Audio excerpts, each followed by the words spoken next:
We're visiting today with Theodora Lee of Theopolis Vineyards, and we're here in the Yorkville Highlands of Anderson Valley. And Theodora, tell me a little bit about your background and how you got involved in the wine business. Well, interesting. I am a native Texan, born and raised in Dallas, Texas.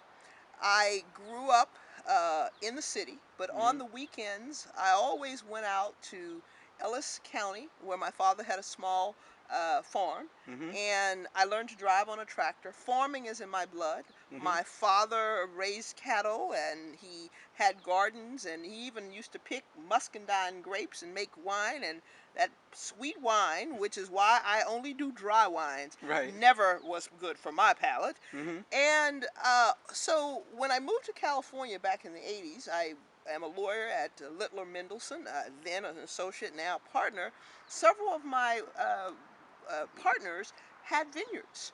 And I would deliver briefs to their weekend homes. And I really figured that vineyards were beautiful. Hmm. And I could combine my farming roots and become a grape farmer, as Got it. we call it. Right. And so my dream was to buy a vineyard. Hmm. And all Hmm. I really wanted to do was have a well known winery put Theopolis Vineyards on the bottle with a vineyard designation. Got it. Well, in 2012, the owner of the winery that was buying my grapes told Hmm. me he had bought a 75-acre vineyard out here in Mendocino County, and he wouldn't be renewing for 2014, Right. but he would honor the no 2013 he would honor the contract for 2012.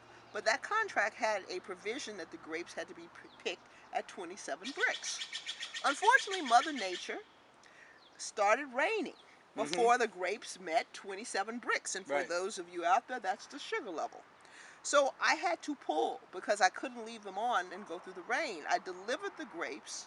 He rejected the grapes because they didn't meet the contractual level. So I had 8 tons of grapes that I didn't know what to do with. Right. So I said, we've got to find a custom crush. We found a custom crush facility to make the wine. And then we had to make a decision of, well, the custom crush to crush the grapes and Right. make the juice. Right. You could have made grape juice, or you could have made wine.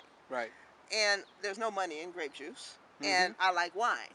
So I actually bartered. I found a winery that was willing to make the grapes in exchange for the juice.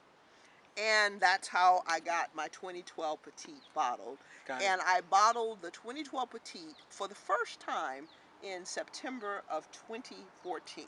So although I've been in the business since 2006, Right. I had the fortunate opportunity of selling my grapes to Mike Officer at Carlisle, where Robert Parker, the wine critic, gave it a 96 my first year out. It was great to begin. Fantastic. And throughout the years, I've had different buyers, but now I'm actually selling my grapes and making award-winning wines. Right. Now you have a name that's been given to you. Tell us what that name is and how it came to be. Well, I don't know if you noticed, I have a kind of a bouffant hairdo that I've had all my life because Right. I'm Texas, the big hair Dallas girl. And someone saw me on the tractor, a creative type, and dubbed me Theopatra, Cleopatra. Queen of the Vineyards, Right. okay? Which inspired the creative nature of my graphic artist who designed the wine bottle. Hmm. And if you see the wine bottle, it looks like Cleopatra, Right. but actually that's Theopatra, Cleopatra. Queen of the Vineyard.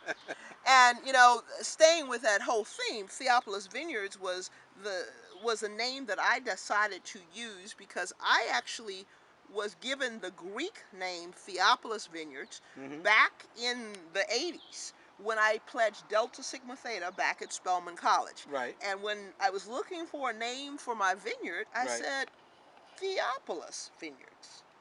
And I'm Theodora and I'm Theopatra, and everybody calls me Theo. So Theopatra is Theo slash Patra, and it's stuck, and it's been a wonderful brand.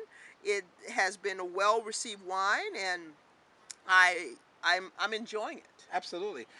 Well, that's a great story. One final question, and I guess it's basically kind of like, what is the essence of Theopolis Vineyards in the sense of, if you met someone and they said, "Look, I know nothing about you. I've never tasted your wine. describe to me what you're trying to do, what's your vision, what would you say? Well, first of all, I specialize in pleasure in the bottle. Okay. I've specialized in pleasure in the bottle going back to my high school days, my college days when I made Wonder Punch. My pleasure of choice now is wine. Mm-hmm. And what I want to do is make wine accessible to all people because people think wine is just for the sophisticated snob people who are on Silicon Valley or on Wall Street. But wine can be enjoyed by everyone. And it doesn't have to be the most expensive. But one of the things, we are an artisan Right. winery. Mm-hmm. We handpick, we handcraft our wines. The entire process for the Petit takes 2.5 years. The Rosé and the Symphony are 1 year.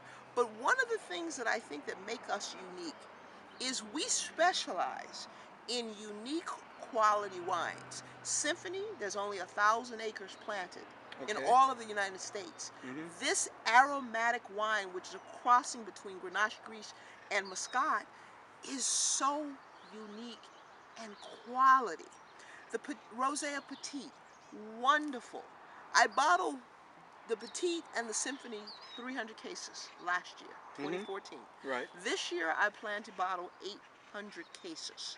Mm-hmm. I bottled the Rosé in April, and I bottled the 2014 version of the Symphony in April, and I'll be bottling what I hope to be my award-winning 2013 Petit Syrah, along with a Pinot Noir.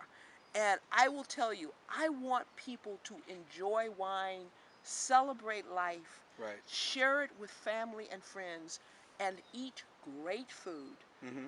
with Theopolis Vineyards wines. Well said. Thanks for having us today.